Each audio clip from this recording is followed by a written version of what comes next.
you won't mind me saying a lot of trivia for Team Rose, because honestly there isn't much new to say. I mean, I thought there'd be a lot new to say, but apparently I mentioned a lot of what I had to say about the levels, my experience with them already in Team Sonic's playthrough. Not that there is nothing but trivia to come. Like, we'll see. So, basically, for this level, it's generally, it's fun. Like, unfortunately, it's kind of bland, just like with the next level in general, because it's just grinding. And I think this was actually, Bolt Station was a level that I actually redid because it took so long. Because when I first played these levels, I mostly just, well, I was so terrified of the rail switching that I just stayed as a flight formation for as long as I possibly could. And this dragged this level out to 8 minutes. And as a result, I found these two levels to be dreadfully boring. Bolt Station is actually better than Rail Canyon for Team Rose because not only does neither level have much in the way of like hitting switches to turn rails, but Bolt Station is actually not requiring you to rail switch at all for them. Other than that though, pretty bland levels because they're only focused on grinding, which is about as exciting as you'd expect. So, interesting trivia about Tails' creation. Tails was created because there was an internal contest at Sega about making the best cute sidekick for Sonic so that they could attract new audiences for Sonic 2. Ray the Flying Squirrel was actually a concept for Tails, which makes sense because he's able to fly. And it also makes sense because, like, of course, Sega Sonic the Hedgehog has Sonic, Mighty, who was originally planned to be Sonic, and Ray, who was originally planned to be Tails. So it's pretty appropriate. The reason Ray was rejected as Tails was because they didn't really like his design. Even the higher-ups at Sega recognized how terrible Ray's design was. Like, there's actually a character mod for Ray in Generations, but I didn't show it off specifically because Ray just does not look good as a character. Like, he looks like he has a yellow ball cap on. He's supposed to be a squirrel, but he's yellow. He doesn't look anything like a squirrel at all. It would have been better if he looked more like Sally, who's also a squirrel. Look at that! Look at how far it flung me. And I wasn't holding down the acceleration button at all.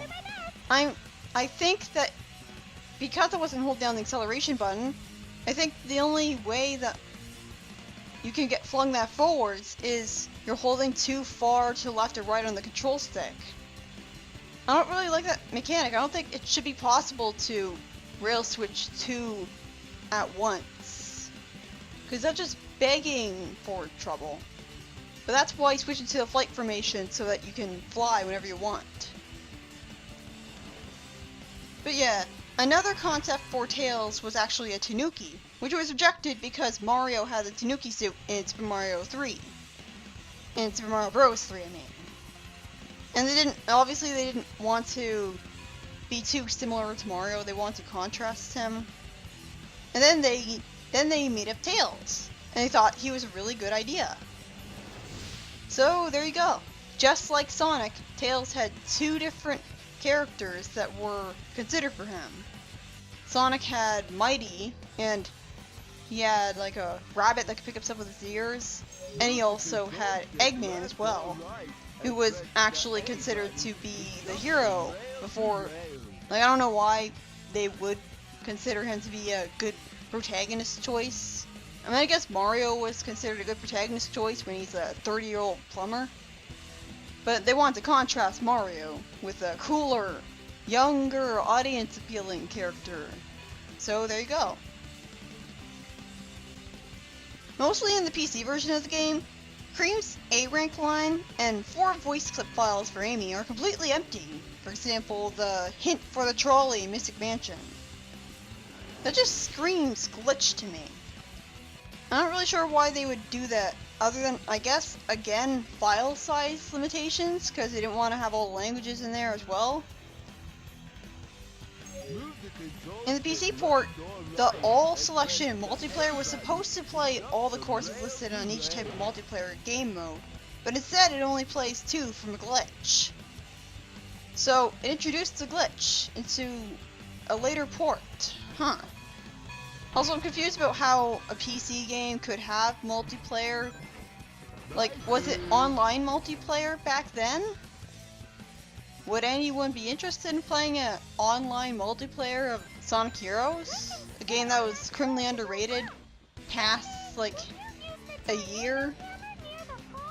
Obviously, I'm not intending to be in first-person view again. But yeah, like the PC port, again, it was not released on Steam for some reason, and it probably never will be. So, I'm not really sure how they expected people to play the multiplayer mode. Would they just plug in 2 controllers to the computer and have 2 people sit beside each other on a computer? Strangely, during the special stages, there's a slight chance that you'll actually get outside the tube and move in an uncontrollable state. So, yeah, that sounds like a pretty annoying glitch. Thankfully, I never got it that bad. I just got stuck to the ceiling and then fell off. If the player is battling another team and looks at them in first-person camera, they'll actually be doing ridiculous things like spinning around in circles. It's like the game never really programmed them to react to you staring at them. However, you need to be on the platforms to do this. I guess because they'll attack you otherwise. It doesn't really occur to me that there are platforms in the character battle arena, since usually I'm just frantically spamming the tornado attack so quickly I don't really pay attention to what's in the arena at all. Knuckles is actually the only power type in this game with the same height as a speed character and flight character. Once again, he's the power type that doesn't really look like a power type. And I guess that's his point. He's surprisingly strong. He wasn't really shown to be strong that much in the Genesis games, so aside from, you know, being able to walk through a bunch of boulders with just his face breaking them. So it's kind of weird that he's considered a power type in this game and nothing else, when he was a lot more of a flight type in all the other games, because he was about vertical ascension through the level, about gliding and climbing. And yet this game removes all the abilities that made him appealing in the first place, in favor of focusing on that one thing he could do just to get access to unique routes. It really goes to show you that the whole power type concept wasn't really designed properly for Knuckles. And like, it probably would have been better if they just didn't have the power type at all. In the intro of the game, you see from waiting on the titles. In the intro game that you see from waiting on the title screen, when all the teams come together, if you look closely, Shadow uncharacteristically fist bumps Rouge, while Team Sonic high five and Espio and Vector shake hands. This is also seen in the trailer for Sonic Heroes. Sonic's arms in this game do not outstretch when he runs. In other words, he's always swinging his arms. So that's kind of weird. In the PS2 port of the game, the menu actions of X and circle are switched. In PS2 games, X is select and circle is back. But this isn't the case because all Japanese PlayStation games do this. The American Sonic Heroes didn't switch X and circle for the menus, making it one of the few American games with this weird quirk.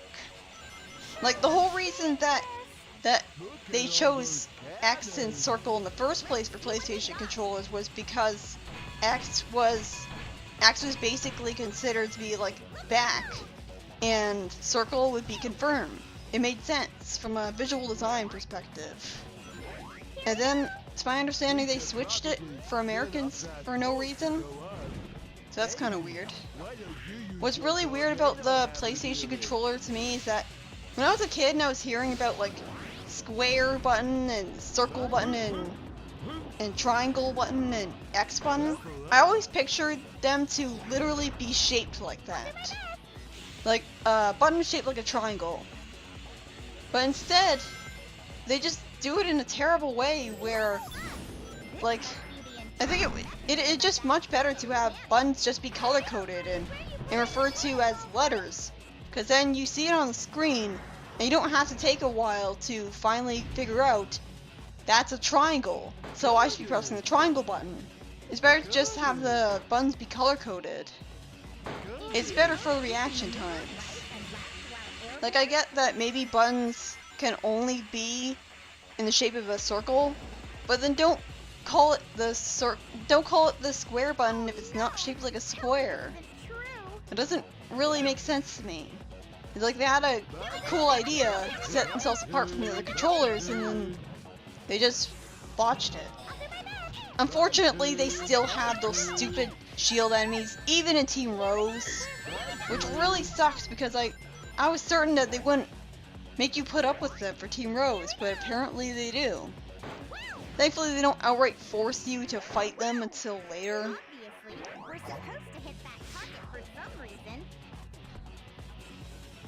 The game's sound test classifies some levels as zones, but not all of them. That's really stupid. You think that they would do the obvious thing and, like, classify... Like, how would they even do it? It's like... Because with this game, they don't have it explicitly said that this is Act 1, this is Act 2. Instead, they give different levels different names, so they don't want to be honest about it. So, like, is Bullet Station part of Rail Canyon Zone? Or is Rail Canyon part of Bullet Station Zone? Is that the problem that the sound test was having? Because none of the levels are zones by themselves. They're just, like, there's zones and then there's acts. Because they recycle aesthetic for 2 levels. It's weird how it's not Team Rose that Sonic gets his emeralds from the last story. Because it's definitely easier to get all the emeralds with Team Rose because they have the shortest levels and the levels have the least amount of combat. So it's most likely that you'll actually succeed in getting the emeralds. It's most likely that you'll actually succeed in getting the special stages. I mean, like, it would be a lot better if... Like, it's the easy mode, so it should make the special stages themselves easier too. But sadly, it doesn't. But it does make sense that people would, like, get all the special stages with Team Rose. I wasn't motivated to even do that. Like, life's too short for stuff like that. In the 2008 edition of Guinness World Records Gamers Edition, Sonic Heroes was awarded for most playable characters in a platformer. And it makes sense, but the thing is, these characters don't really play all that differently. I mean, there are a few differences between all the characters, like Big can belly flop, but even then, that's something Vector can do as well. I guess it's more accurate to say Vector has fire breath and the other characters don't and stuff like that. They have minor differences, but in general, it's just the same 3-character gameplay style each time with some minor differences.